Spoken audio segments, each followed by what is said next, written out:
자, 지금 현재와 같은 짜장면의 맛이 등장하게 된 것은 해방 이후입니다. 1945년에 일본 제국주의가 패망하고 우리나라가 독립을 하게 되죠. 그리고 이 연절에 본격적으로 한국식 짜장면의 맛이 탄생하게 됩니다. 한국식 짜장면의 맛, 달짝지근하고 검은 짜장을 쓴 그런 맛은 이 춘장, 사자표 춘장이라는 춘장이 등장한 것. 그 다음에 또 하나는 전후에 미국에서 대규모로 밀가루 원조를 해주게 됩니다. 이제 그러면서 이 대량으로 밀가루를 사용해서 국수를 면발을 만들 수 있게 됐고, 사자표 춘장이란 것이 등장해가지고 한국식 그 짜장면의 맛을 내게 됩니다. 1948년에 영화장유라고 하는 식품 회사가 생깁니다.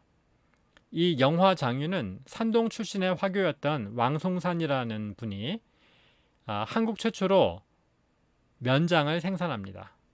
그런데 이 면장을 생산했는데 이 왕송산은 여기에 그 한국인들의 입맛에 좀 더 맞게 하기 위해서 달콤한 맛을 첨가를 하게 됩니다.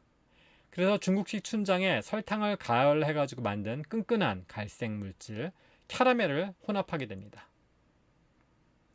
그래서 원래는 이 캐러멜을 조금 넣었는데 나중에 블랙푸드 열풍이 불면서 점점 그 색깔을 진하게 하게 되죠. 그래서 옛날 짜장에 비해서 지금 현재 짜장은 아주 색깔이 검은 편이죠. 아무튼 캐러멜이 첨가된 달콤한 사자표 춘장은 한국에서 1등 춘장이 됩니다. 그리고 이 장이 거의 대부분의 거의 7, 80%의 짜장면 음식점에서 사용되기 때문에 한국의 짜장면의 맛은 대체로 크게 차이가 나지 않게 되죠. 옛날에는 그 각각 자신들의 독자적인 장을 가지고 짜장면을 만들었습니다만 지금 현재는 그렇지 않죠. 그래서 대개 표준화된 그 맛을 제공하게 됩니다. 이게 사자표 춘장이죠. 그래서 여기 사자 모습이 있고 1948년 이후에 쭉 만들었다고 쓰여 있죠. 사자표 춘장은 아무튼 이렇게 설탕을 조려 만든 캐러멜을 넣어서 단맛이 강하고 색깔이 짙어지게 됩니다. 사자표 춘장은 보면은 그다음에 캐러멜 색소가 들어가고 그다음에 대두, 정제염, 등등 이런 것이 들어가죠. 그리고 또 하나는 미국이 제공한 그 막대한 양의 밀가루 원조가 중요한 역할을 했습니다. 해방 이후에 중국 음식점이 증가하게 되는데요. 그것은 여러 가지 이유가 있습니다. 하나는 1948년에 대한민국 정부가 수립되고 1949년 10월에는 국민당과 공산당의 내전에서 승리한 중국 공산당이 중화인민공화국을 수립하게 됩니다. 그러면서 이 한국과 중국 간의 무역이 끊어지게 돼요. 왜냐하면 한국 정부는 공산주의 국가인 중국과의 무역을 금지시키게 됩니다. 그러자 중국과의 무역이 끊어지게 되고 고향인 산동성으로 갈 수도 없게 된 상당수의 한국에 거주하던 화교들은 적은 자본으로 가족 단위의 영업을 할 수 있는 그런 방법으로 중국 음식점을 개업하기 시작합니다. 그러니까 무역업이라든가 이런 거 할 수가 없었기 때문에 결국 음식점을 차리게 된 거죠.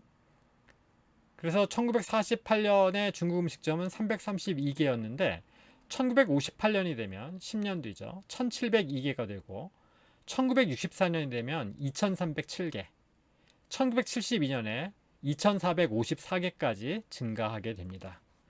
그러니까 1950년대, 60년대 요원저리까지는 한국에서 화교들이 경영하는 중국 음식점이 비교적 잘 됐던 시기였습니다.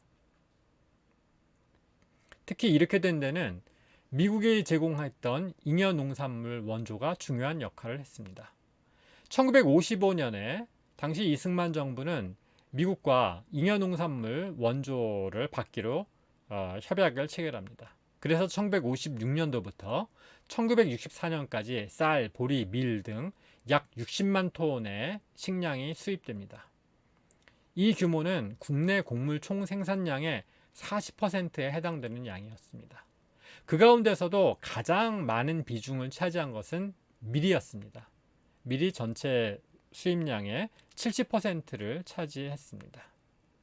그래서 미국에서 들여온 값싼 밀가루, 그리고 캐러멜이 들어간 달콤한 춘장 소스가 같이 합쳐지면서 우리가 먹는 한국식 짜장면이 널리 보급되게 된 겁니다. 그리고 또 하나 중요한 역할을 한 것이 있습니다. 그것은 당시 정부에서 했던 혼분식 장려운동입니다. 혼분식 장려운동은 1964년도에 시작돼서 대개 1977년까지 실시가 됩니다. 이 혼분식 운동은 국민 식생활 개선을 위한 계몽운동으로 시작됐습니다.